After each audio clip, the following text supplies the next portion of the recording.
Okay, well, I am joined today with Mariah Gates, who is the founder and CEO of Accelerated Automation. What's up, Mariah? Thank you for having me, Matt. I'm excited to be here. And life is good. I'm actually going to Vegas next week to meet a bunch of agents for a conference. Good so for you. Life is good. That'll Vegas be is fun. on the horizon. A lot of people don't know that, we live in the same town. Yeah. So, you're in my office right now. Mm-hmm. This is old school stuff. We're not Zooming. No, we're not. I drove here. That's kind of fun, Got right? even stuck in traffic, which never happens because I always am at my home office. So thanks for making the trip. Of course. Thanks for getting me out of the house. You bet, yeah. Well, gosh, we have a lot to talk about. I mean, you do such a good job with what you do, and I'm in the field as well, and I think it's just good to have a fruitful conversation about, whatever really comes up. But I want to touch on things that you want to touch on. You've been doing a lot of good work, in the field, working with a lot of agents. And I just want to pick your brain about what you're seeing out there. We can talk some best practices. You're heavily embedded, in helping agents with their tech stacks, getting them started, fine-tuning them, and all of that. So we were just talking before I hit record about tech and agents, and how some agents, when they get excited about tech and they're like, oh, I found this thing, and then they onboard it. I had this problem too. I'm very ADHD. So I'll have an idea, I'll come in and I won't follow through on it all the way, or I won't work the tech as deep as I should, and it just kind of sits there and flounders. And it's like using Excel for a calculator when, Excel is a very powerful program. So do you see a lot of that out there? And, how do you get agents or agency owners to really embrace and use, the bulk of the tech that's available to them? Yeah, that's a great question. So, the technology implementation process in general and utilization, it's not hard for insurance agents. It's hard for business owners. Sure. General blanket statement. Every business owner has to wear 15 hats, especially in the beginning, or if you only have a couple staff members, or if you have no staff members, you have to wear all the hats. So technology can be a great way out of that because you don't have to do everything physically, but you do need to really think it through. So when it comes to what I'm seeing in agencies, it's a lot of that, like you said, ADHD, shiny object syndrome. And it's something like 90% of business owners have, ADHD. It's because we can take on a lot and deal with a lot. But unfortunately, that usually means it goes along with that personality type. You don't really finish a lot. That's very true. You're really good at starting things and it sounds great. And then the finished product is maybe 40% of the way there. And you think, that's good enough. And then you're on to the next thing. Yeah. So it's very hard to manage that for any business owner, for sure.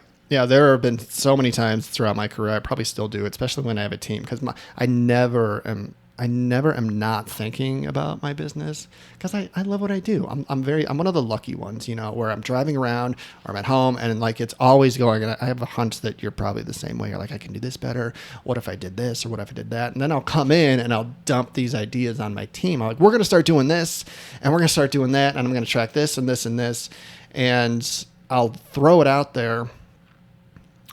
And I think the dream is that the team will just absorb it and do it on their own. That does not happen. You have to manage it. The habits and systems that need to be built need to have, pretty deep channels to make sure that they're repeatable and that they're easy. And that's the part where I think a lot of people will fall short. The hope and what they're aiming for is pure, but the execution is poor. And how would you help an agent who has these ideas and you agree with them and you're like, those are all really good ideas, but there's 3 or 4 things and it's going to take 4 or 5 months, to get going? How would you help an agent, get there?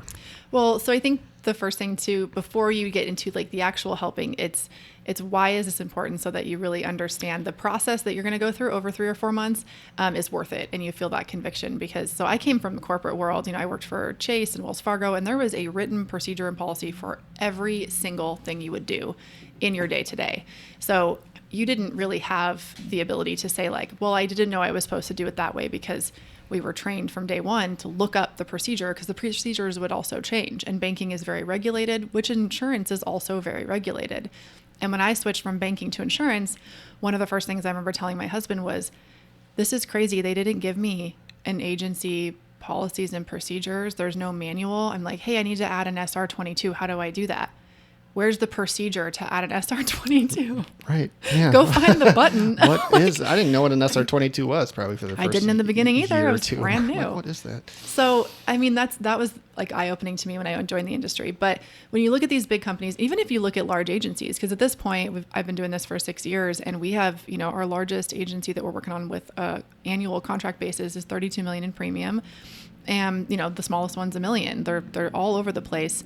But even big, small, little, like the lack of procedure, the lack of process is consistent in most of these businesses. The ones that scale really fast and consistently and stay there, they have a procedure for almost everything. Sure. So it is a different mindset there. So understanding that whatever your goal is, because when I became an agent, like I did not want a massive agency. I really didn't. I'm a pretty simple person. I just wanted I became an agent because I wanted freedom with my family. Sure. I didn't get that, but that's what I thought I was going to get. Gotta love those recruiters, right? Yeah. Anyways, so I wanted to have, a small team. I wanted to do right by the people in my community and have a nice, profitable business. But whatever your goal is, if you want to be big or medium, or maybe you just don't want to be stuck at your desk for 12 hours a day, 7 days a week, which a lot of agents do in the beginning, you've got to start by understanding that you have to work to replace yourself. Right. And the only way you can do that is through procedures. And then the only way to do that and superpower it with tech is understand your procedure and then plug in the tech. So how I would help an agent is start by defining their process. What are you trying to fix? What is not working well? A lot of them don't know the answer to that because there's some tracking, or maybe they don't know how to decipher the information. Or they don't even know the answer to that question, right? So if it's a renewal process or something like that, they don't know what an effective renewal process even looks like. You have to figure that out by hand, and you have to kind of probably piss some clients off first and be, I guess we can't do it that way. We need to do it this way. So there's so much like trial and error for those who aren't getting direction, and that's how I learned. It's probably how you learned too. It's like, I guess we can't do it that way. So yeah, sometimes they don't even know what direction to point in with some of this stuff, And I agree with that. And it's also a different type of personality. It's a different type of person who is really good at sales versus a person who's really good at operations and procedures. Mm-hmm. And if you look at an agency that is well-rounded, they usually have somebody who is completely sales-minded, and that's all they want to do every day. And they have the the operations person who is looking at the procedure and the reporting. If you can find two people like that, like if you're an agency owner right now and you're like, man, I love to sell. That's my personality. I can bring in business all day long, but I have no idea what my team should be doing throughout the day. Go find a partner if you can, right. Or an office manager. That's a great first step. Somebody who wants to be in your operations. A lot of people look at operations as an expense, but without it, there's no ability to scale up. Especially in the independent world, this is talked about all the time, that $1 million in revenue is like no man's land. You hit $1 million in revenue and everybody stops growing. Yeah. And that's because that's where the chaos sets in. Yeah. There's a ceiling there. Yeah. If you don't know how to continue to support your team, what they should be doing, coaching them, bringing in new hires, training them appropriately, you can't scale past that. And I'm not going to say can't. People do it, but it is very rare. Yeah, they do hit a point where they've grown to a certain part. They've done certain things well. They can sell well. They can manage the size of book that they have, but it does get to a breaking point where things will just maintain because you're going to be losing the same amount that you're writing. Every agency has that curve where your retention is you're going to be losing. The bigger you get, the more you lose, and you have to be able to write more if you want to continue to grow. And that's where people start butting their head up against the ceiling and they need help. So when you were talking about the why when agents have these ideas and you come to okay, why do you want to implement this idea? I mean, that's a great question. And I think for me, I have a tendency to simplify things. And for me, the answer generally is I want to write more business or give better service. That's the why for, I believe, most of the stuff we do. Now you can go and you said, look, I want freedom in what I do. And that's why I have this agency, but that, in order to have the freedom, you have to be able to generate the revenue for the freedom. So I think for me, it's like whatever you're doing in your agency, is it driving more revenue? Is it helping you keep your clients longer? And even inside of that, if you go to the next phase of that, it's like, are you driving more revenue in the most efficient way? And that's probably where a lot of this will come in. Like, are we being efficient with our time and our money? I think is something that a lot of agents don't have conversations about, until it's either too late or they don't even know how to look at their data or be like, I don't know if I'm being efficient with my time or my money. And so when I work with a lot of agents, that's some of the stuff that we start on. Like, how are you spending your time? You have 8 hours in a day. Like, what are you doing? Or like, why are you spending $1,000 over here? How much is this driving you? And so these are the conversations that a lot of agents, they're not trained on that, So what kind of things do you do with agents to help them be really efficient with their time and their money? Yeah, well, we just recently started working with agents on a ongoing basis. So obviously you've been, your program is to help coach them and work with them ongoing. Traditionally for the first, 5 years of our company, we would basically help them get set up and trained and in the beginning phase of their CRM and teach them how to use it. So we were really in that implementation phase, and we still do that today. But now we've launched into more of a fractional COO service that we have as well. And the group of agents we started with were from our existing client book. We'd already helped them, had really great relationships with them, and they're learning along with us, which has been really interesting. Sure. So I'm so grateful for, anytime you have somebody who comes into be an early adopter in anything, a software or, consulting or coaching, they're taking a little bit of a leap of faith and trusting you. 100%. And so we really appreciated that. But what we have come to is that initially we got wrapped up with the agent in just putting in small pieces, like not looking at the process holistically. So, we might be looking at the system and say, well, you're really trying to drive appointments for insurance. Like you want to schedule an appointment for a presentation because you're having a hard time reaching people. So you want to take that approach and see if it works. So then we would implement, calendar integrations and Zapiers that would connect the CRM and make notes and send tasks and reminders and just a little piece of the process. And we were doing all these little pieces for agents, which were helpful things, but then the staff is like, wait, these things are changing and now we're doing something different, but we didn't really get training on that. Well, it was kind of a small piece.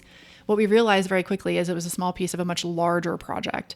And so what we have learned just in the last 4 months of doing this really on an ongoing basis with each agency is something that we already knew, but it's that these projects have to be slowed down and thought through much more intentionally. So, really thinking through the entire process from the lead capture, kind of what, that initial marketing, how you're capturing that information. I'm just talking sales process. Obviously we could talk renewal or, retain or audits, whatever, all these different processes, but what are the stages? Like what is going to happen? And like I said, people who are in the sales environment, if this, then that type of mindset or mapping out a process can be very, very difficult. So luckily we have a really great team who's very operations focused. But we have learned to walk them to really slow down and be intentional in thinking about the entire process and trying to capture as many what ifs as we can. That's good. Mapping it as an entire process and then implementing, and not implementing in the way of putting it into the agency, but building the process out throughout the systems, and then creating training material and training the staff as a whole, a holistic change. So for example, an agency might decide, hey, I need digital forms. I do everything on paper. I need digital forms. Phenomenal idea. They go to Salt or Risk Advisor or whatever company, all of them are great. And they decide to implement that. And they're like, hey, staff, we're gonna use forms. So they show them how to use the forms. And then they're like, okay, great. But what happens with the form? Right. And now if you don't have things integrated or you didn't ask questions about integration, now your staff is like, well, I don't want to use that form because now I have to type it into the form and into the rater or into the form and into the carrier and then into every carrier. And then I have to put it in my CRM and then I have to put it in my AMS. And now they don't want to use it. Yeah. It is the right solution. It is the right piece of technology. You should be using that. But if you don't think through the whole process, where's this information going to go? How are we going to use it today? How are we going to use it next year? The year after that? What if they become a client? What if they don't become a client? Right? What are we doing with that information? Is this adding more work to our staff? How can we minimize the work to our staff while still gathering the right information. Right. Underwriting quality is huge. I mean, unless you want to, lose your carrier appointments. So if they don't ask the right questions, you're going to put yourself in a pickle anyways. But then if you try to get staff to enter information 4 or 5 times into different systems, they're going to push back. So you've got to think about this as an entire implementation, think through all the steps, train your staff and show them the benefits of this, and then hold them accountable and follow up. Yeah. The other great way to do this is through a champion in your office. If you have somebody in your office who is very adaptable to change and has a lot of ideas, bring that person in to your process and have them test it, and then be able to champion that message with your staff, because every staff is different. That's another piece. Yeah, that you would get immediate feedback for sure from someone, and definitely help fine tune the process. So slow down to speed up, essentially, right? Yeah. It's really, I think that's smart. And if you're doing all these things, the thing you don't want to have happen is you're trying to build this out so it's more efficient for everybody, and they have to understand each step of the process. What I have found where a lot of agents lose time is through making simple mistakes, because a mistake can cause hours of trouble. And I learned that early in my career, where I had 2 staff members. We were doing a lot of business, and we were busy, and they came to me one day and they're like, "We need help. We need an assistant." And I knew we didn't, like, we were not that big yet, and over the course of time, they both kind of flamed out, and I changed the way that I hired, and I brought somebody in that was higher level, a different level of professional. And it was just one person, and everything became significantly more efficient. Mm-hmm. Like, the phones actually slowed down to a point where I was freaking out. I was like, why isn't the phone ringing anymore? It's because we weren't making mistakes every day. So much of the work they were doing were cleaning up mistakes that they made. And so really making sure that your people know every part of the process. And that's what I try and tell people now. I'm like, spend an extra 5 or 10 minutes making sure all the I's are dotted or T's are crossed, because it'll save you hours down the road. Because some of these problems take 10 people to fix, not just in your agency, but like with the company. Now you've got tech, you've got billing, like, it sucks. So, and that's something that people don't really think about either. Is like, just make sure you're doing it right. Now, everything can't be fixed. And I tell people that, like, to give them a little bit of, it's okay to make mistakes. Like, we have to make mistakes to learn, but we don't want to repeat them. So I think that's smart. Make sure you're learning things the right way, because it can, going back to being efficient with your time, like, that's the best thing to do, is make sure you're doing everything right. Mm-hmm. That's how we can be efficient with our time. And then if you're doing it while you're building out ways to really be efficient with the way you're doing things, you can be really efficient with your time and sell more and keep more, right? That's essentially. Well, and that efficiency piece, right? That is a great place for tech. Right. Like, tech will bring you efficiency, but it also will help eliminate human error, because you're right. Like, if you cause a problem, if you make a mistake on a policy, now you got the underwriter and you got an audit, and you've got to get the client back on the line, or have them send you something or sign something. I mean, that, like you said, hours and hours of extra work that could have just been avoided by not making the mistakes. So technology, robots for the most part don't make a lot of mistakes, right? I call them robots, software, but they do what you tell them to do. Right. Yeah. Usually the mistake is the prompt. Every now and then things get buggy, but it's way less than human error. Right. So if you can implement technology to help make it easier for your team to do the right things, and some of those things you don't have control over, like, you can't change the carrier's rating system. You can't go in and change the way that their platform works, because it's not, it doesn't flow correctly or something, or there's a button missing somewhere that's not required and it should be required. There is things that are out of control, but look at what can you control in your business. What systems could you implement? My example of forms is easy, because so much of back and forth when I became a new agent, because I had a quoting, piece of paper. Like, this is my quoting piece of paper, write everything down. And I'd be on the phone and I'm like frantically trying to think, like, did I get everything right? Did I ask all the questions? Do you have a pool? And is there a dog? Did it bite anybody? Like, did I ask all the questions? Right.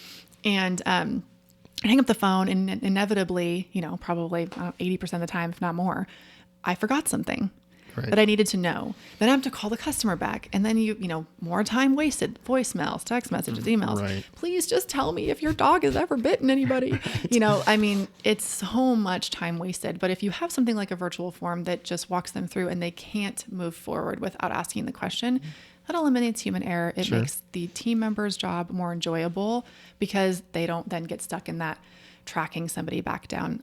When you were talking about earlier, raising revenue and taking better care of your customers and providing better service, taking care of your staff is a huge part of this Totally. as well. Because if you are just, if you're the shiny object agent, our fractional COO agents, we have a system called a work request form. So we tell them every time you listen to a podcast, right? Maybe they'll listen to this one and Yes. get an idea. If you listen to a podcast, you go to a conference, you do a software demo, and you're like, this is so cool. I really like this. I want to implement this. I want this now. I want to make this change. Put it in a work request so we can see it. And then we help you decide through that process. Now we have some agents who have skipped the work request and added things. One agent in particular just changed their phone system, which changed their entire project because the new one won't integrate. Oh, no. And we're like, okay, this is going to push us back another couple of weeks. So it is still, human behavior. It's hard to change. You have to get used to it. But your staff, if you are constantly throwing new things at them that don't get finished, and then you change it again. I like change. I actually prefer working in the tech space than I did in the insurance space because I like more change, faster change. Mm-hmm. That's my personality. That is rare. Most people are adverse to change in a general statement. So if you throw too much at them and they don't see the benefits of it, you're going to have a mutiny on your hands. Right. They're not going to do what you want anyways, or they'll leave. And we have seen, in my own office, when I implemented Agency Zoom, I lost a team member over it.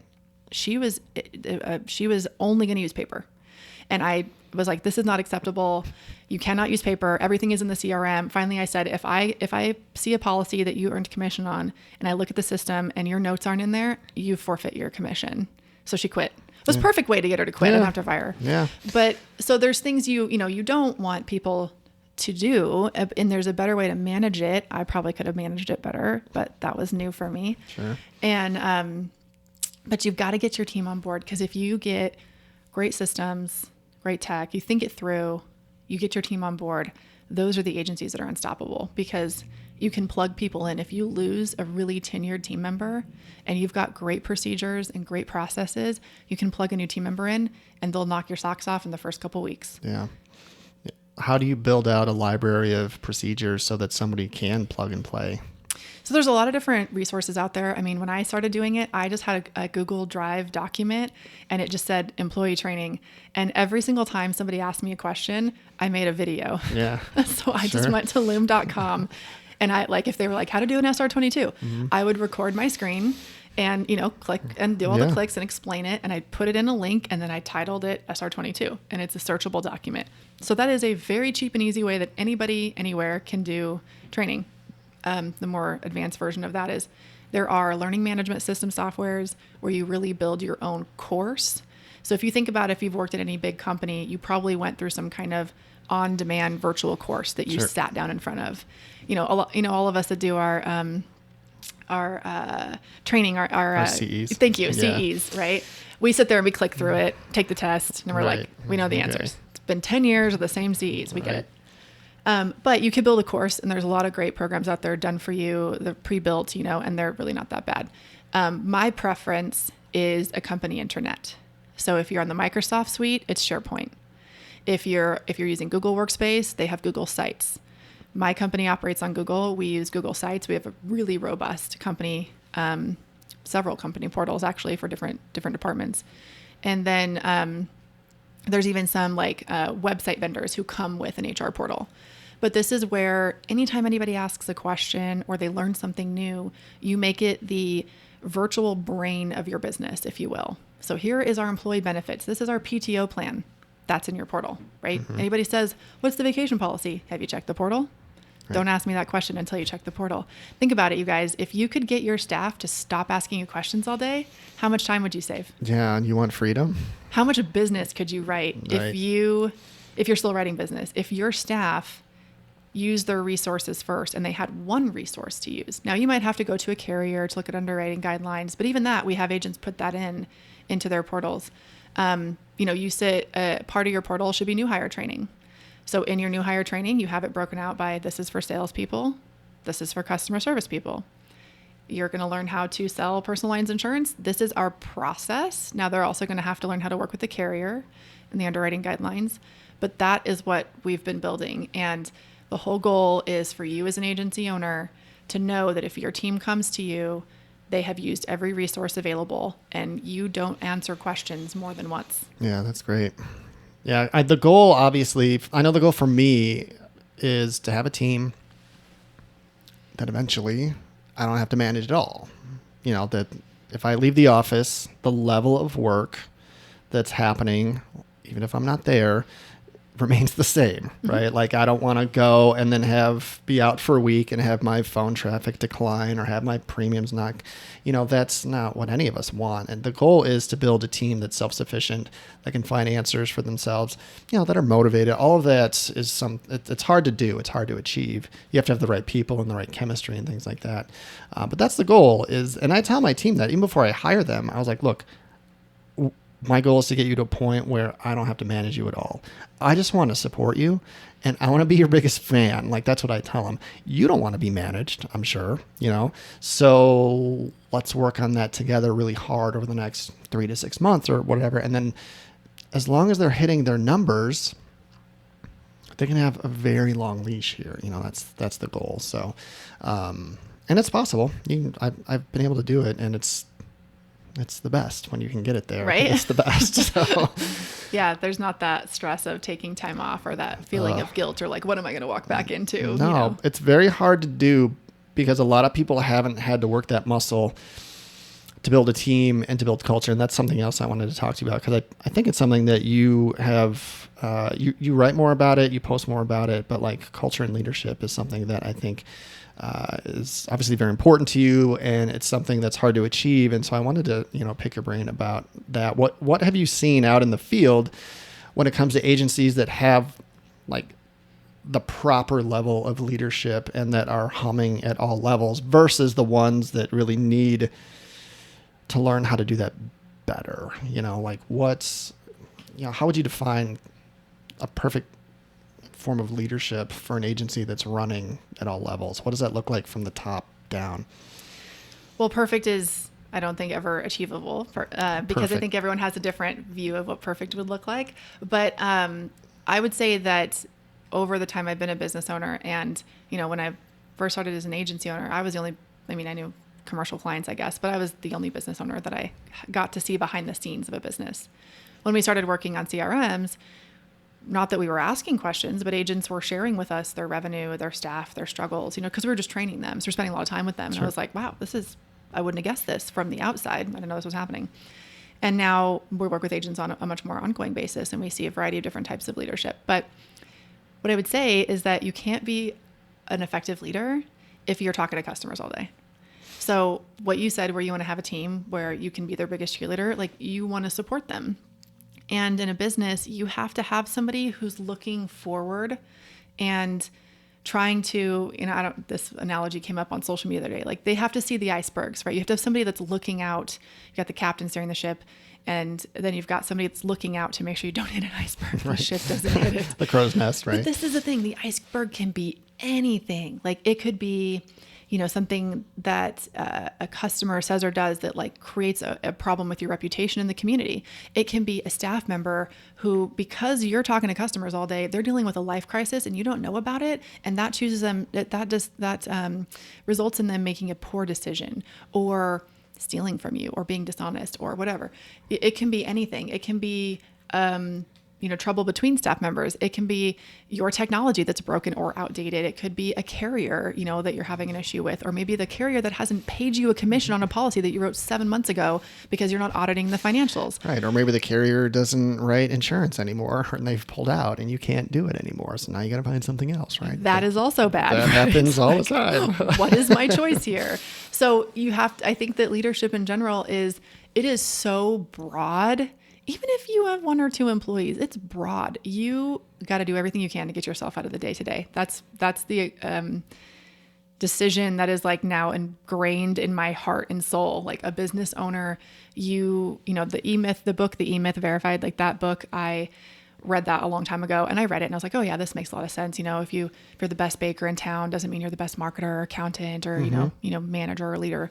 But you can bake a great pie. So it doesn't mean you can't evolve into a great leader, but you've got to focus on removing yourself from the day-to-day. That should be your top priority In my opinion, if you want a business that's going to grow and can function without you, if you like being the person who's at your desk all day long working with clients, maybe, do some self-reflection and reevaluate if that's where you want to go. Maybe you need to hire somebody in who can do leadership. That's the beauty of small business ownership. You can hire in whatever the hell you want, right? I don't want to do accounting, hire an accountant. I don't want to market. I can bring someone in who wants to market, maybe part-time, or do it on a, contractual basis. It doesn't have to be all of that right away, but have that in mind. Be honest with yourself. What am I really good at? And what do I enjoy? Because if you don't enjoy it, even if you're good at it, you won't do it consistently. Right. Yeah.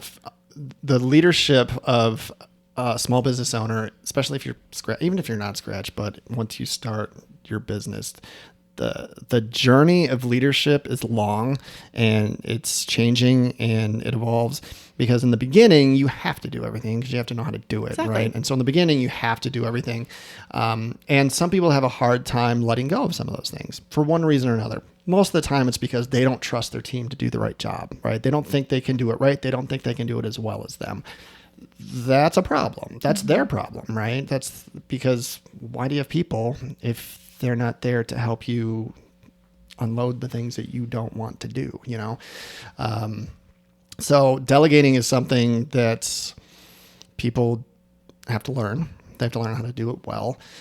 Some people thrive. They're like, I don't want to do this anymore. You do it, you do it, you do it. But some people are a little bit more involved with the control, and they have to release that. And until they do that, there's going to be a limit on how fast they can grow or how much they can do and things like that.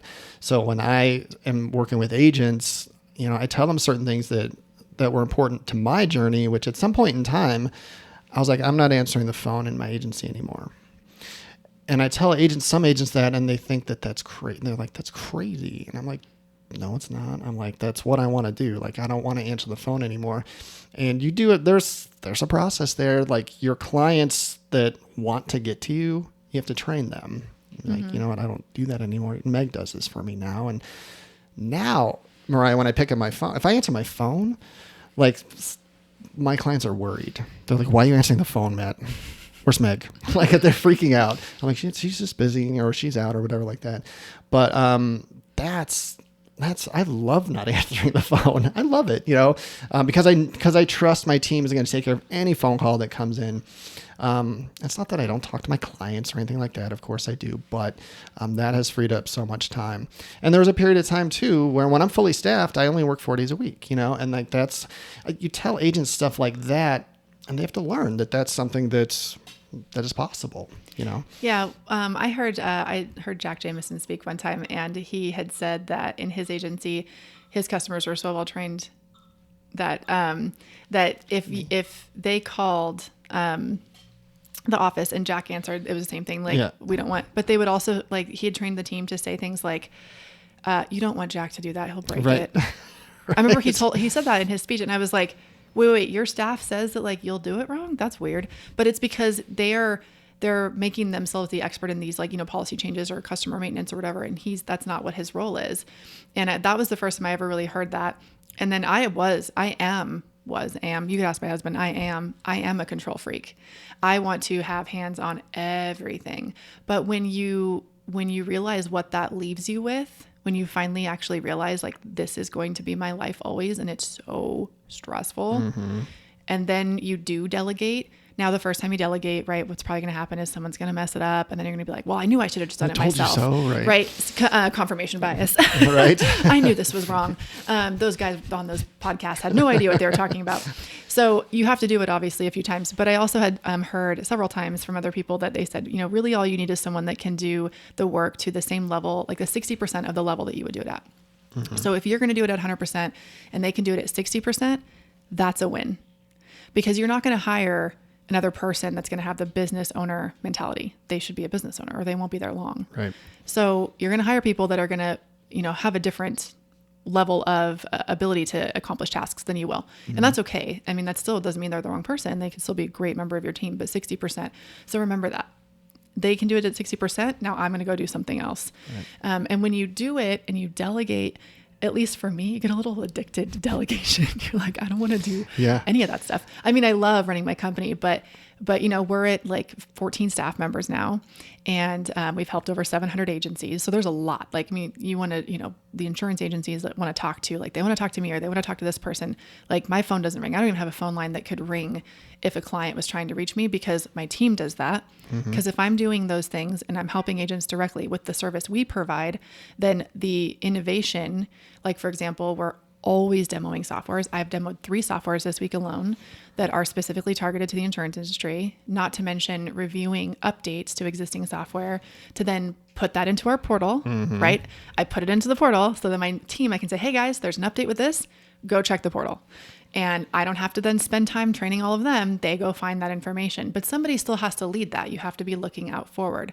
So with your insurance company, like with your agency, if you've got carrier changes, if you're not working with your wholesalers, you're not asking what's coming down the line. Hey, is the company going to, submit rate increase, or what does this look like? If you're not in front of that, then you're going to be reactive to those changes when they're announced to everybody. You had no time to adjust, right? What's going on in your company.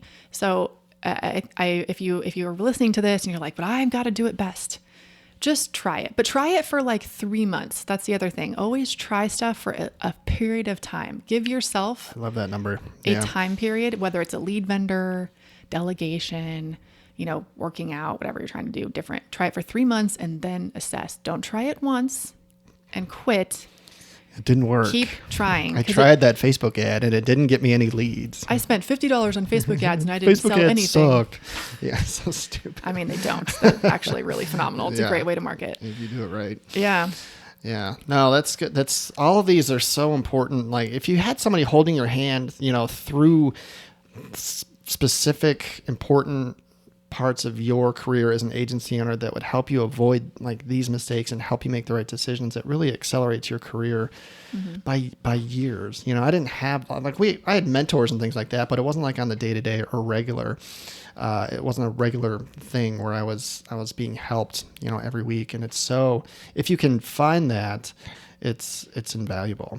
It's really invaluable. Well, when I got recruited, my district manager, I told him flat out, I said, I have been in sales for a long time at that point, even this was 11 years ago. And I was like, I'm really good at sales. I'll learn the product and I'll sell it. I don't need you to teach me that. I need you to teach me how to run a business. Right. And I knew more than most because I was a commercial business banker at Chase. And so I actually worked with business owners all the time, like on their cash flow and their business. So I knew that a little bit, but there's so much more to it. But I had asked him, can you help me learn how to run a business? For example, I've never used QuickBooks, but when you're a scratch agent, which is what I was, I couldn't afford an accountant or a CPA. No. I had to do it on my own, and in the recruiting process, like, yeah, we'll help you. Great. When can I come up to learn QuickBooks? Well, it's ghosted. Right. So getting help is hard, but I will say when I started, and probably when you started as well, there was nothing available like there is today when it comes to free resources. I mean, your podcast alone is an example of this. These huge available resources that are free, and all you have to do is spend the time to listen to the podcast or watch the video or go to the conference and hear somebody speak, right? So you're spending your time. You don't have to have a ton of money anymore to kind of learn this stuff, but a lot of it is holding yourself accountable. So Are you willing? We both hired business coaches, right? I hired one in January, and it's been great because I'm ADHD as well. I'm very squirrel syndrome. So it was nice because we put together a plan, and it's like, this is the plan over the next 6 months. And and we're not deviating. And I meet with my business coach every week, and literally all we do on this business coaching call is I tell her what I've done. Right. Accountability, right? That's all it is. Yeah. There was one day, Derek, my husband, was on the call, and he's like, what are you learning from her? And I'm like, self-discipline. It's so true. I know. That's one of the main things that crazy. I think agents that I work with, and I tell them out of the gate, I'm like, look, you're going to learn a lot of things working with me, but one of the most important things is accountability. You're going to show up every week, and you will probably have done what I asked you to do last week, or else what are we doing? People are investing in their own growth, and if they're not going to do what we're talking about, the accountability portion is so crucial. Because yes, the first iteration of my training was all online. It was just an online library of everything that I wish I knew when I was an agency owner. And it was really good. There was a lot of stuff in there. And people would buy it, and you could see who's watching your videos and stuff like that. Nobody would freaking watch. No one would watch. And I'm like, what the hell? Why are you doing this? And it's all there for you it's not working. And so I was like, all right, I'm going to jump into a different level of coaching, and that still comes with the coaching and stuff like that. But yeah, I was surprised that people, maybe I'm not fully surprised. Have you ever bought something that you never finished, or that you never, yeah, I've done it too. But, and we talked about pricing before. There's got to be a little bit of pain, I think, in the pricing so that you're actually going to do the work, but that works. Well, I was going to ask you, as far as tech goes, you help so many agencies with getting their tech stack and getting everything going. Is there any such thing as like too much tech? Oh yeah, 100%. Yeah. Like, when does an agency know, like, look, you don't need simplification is something that's really important to me, and it's something I'm very good at. Like, I can simplify. That's why I'm a good coach. I can simplify ideas. I've simplified my business, like something that I'm naturally good at. But when it comes to certain things, you can overdo it. If you're doing 100%. too much stuff, now you're not efficient anymore. So being really efficient by simplifying it's hard to do, because we all want to do things perfect, or we all want to do it really well. We have all these tools at our disposal more than ever before, but what's the sweet spot for that? Yeah, I think that actually goes back to that whole slowing down process, because in today's world for insurance, if you're trying to solve a problem, there's probably 4 or 5 different companies that can solve the problem in some kind of way for you. And so if you have a good process in place, even if your process is completely manual, if you write everything out on paper, type it into your Radar, whatever it is, whatever you're doing, if it's automated or not automated, when you decide, I want to make this more efficient, slow down, know what you're looking for. Like, what would help me with this? Man, I'm retyping this information. That's an easy example, right, that we can go to. But like, another easy example is I don't know when people are on my calendar and I have to update my CRM. Okay, well, maybe that's a little pain in the butt, right? Whatever it is that is the pain point. So this is a problem. Look for some companies that do it. And I have partner companies. I have companies I prefer. Like, I really prefer Salt. I love that form system.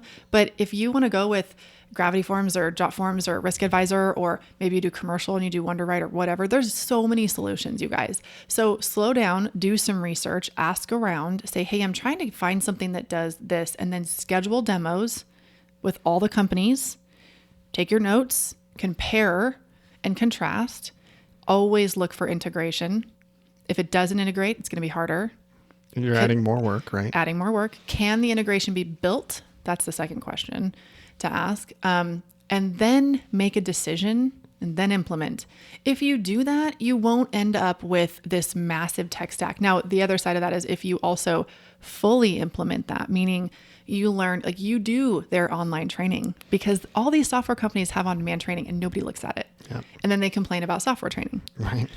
So own the process, go through all their training. If they have webinars, if they have a YouTube page, watch every video on their YouTube page that shows you how to use the system.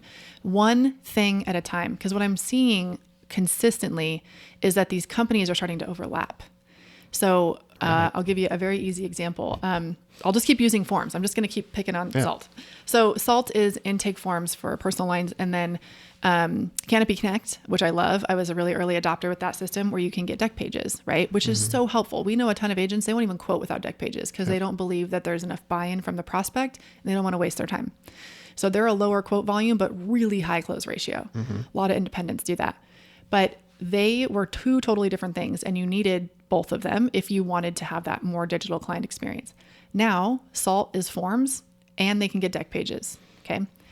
And then Canopy came out with forms. So you have forms and deck pages. And now Canopy can do commercial. And now Canopy has a master copy paste, which only used to be with Gaia. So it's evolving. Yeah, it's a lot and so to keep if track you of. started with Salt and Gaia and Canopy, technically you could consolidate into one now. So that's where that too much, right? Like, what do you have? But you've got to have, again, someone looking forward, leading the business. And when you have a piece of tech and they launch something new, you take the time to go, oh, this is new. Well, maybe you were looking for another solution. Is that the solution?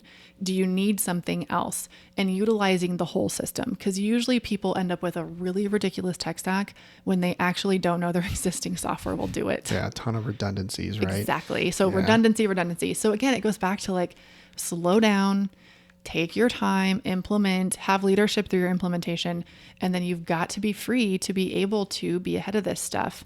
Same thing with carriers. It's the same thing with your staff and coaching, your billing. But if I really just, it's hard for me to wrap my head around unless you just love that, unless you just love working with your clients, but you need to find somebody else in your business who's going to look ahead, who's going to help you look ahead and stay on top of things. When I was at Indie Tech last year, I had to do a impromptu main stage speech because of the hurricane. Yeah. Oh my God, most nerve-wracking. I didn't even sleep that night. I was terrified. I was up in my hotel room, like repeting myself 50 times. I know, it's scary. Yeah, slapped together 5 slides that, it was ridiculous. Anyways, but one of the things I want to talk about was, like Netflix and Blockbuster. We all know exactly what I'm talking about when you say those names. And insurance is becoming more and more digital. Like that is just the reality of it. Like you do a phenomenal job, Matt, like working our local community. We have a great growing community, here in Eagle, and you have a great presence and people know you and business owners look for you. And that is wonderful. And that is hard to do. And that's taken you a long time to do, right? Mm-hmm. That's years. Yeah. And if you're a new agent, like maybe you have some time to do that, but the generations coming up behind people, myself, I'm a millennial or younger than me, the TikTok generation, I mean, that might be a little harder. Totally. There will always be relationship building, but you're going to have a portion of your business that's virtual. Well, it has to be sped up. Yeah. They're not going to wait a week for a quote. They don't even wait a week for anything for their house to be built. I mean, they get impatient doing that, right? It's just the generation. That's true. The world moves faster. Yeah. So I guess in general, like I just, if you can't keep up with that, and then you're wondering why your business may be shrinking or you can't grow, or somebody else comes into your town and blows you out of the water.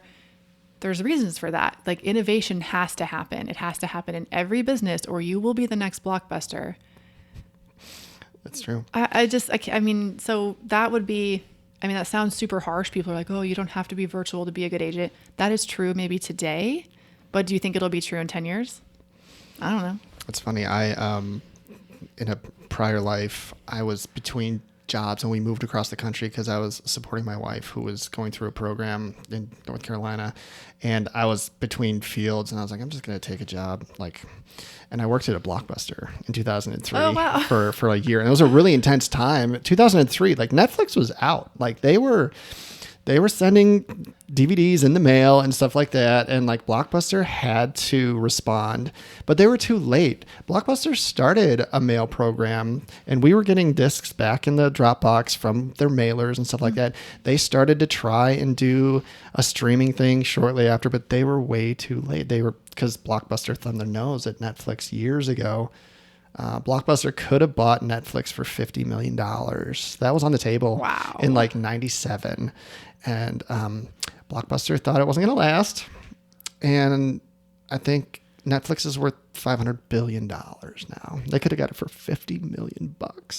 Yeah, they wrote, there's a book written about the Netflix story. Oh my gosh, now I'm forgetting the name of it. But I read it. Well, anytime I say I read a book, I mean, I listen to it. Sure. Same thing. Paper books put me to sleep. I have to do Audible. Yeah.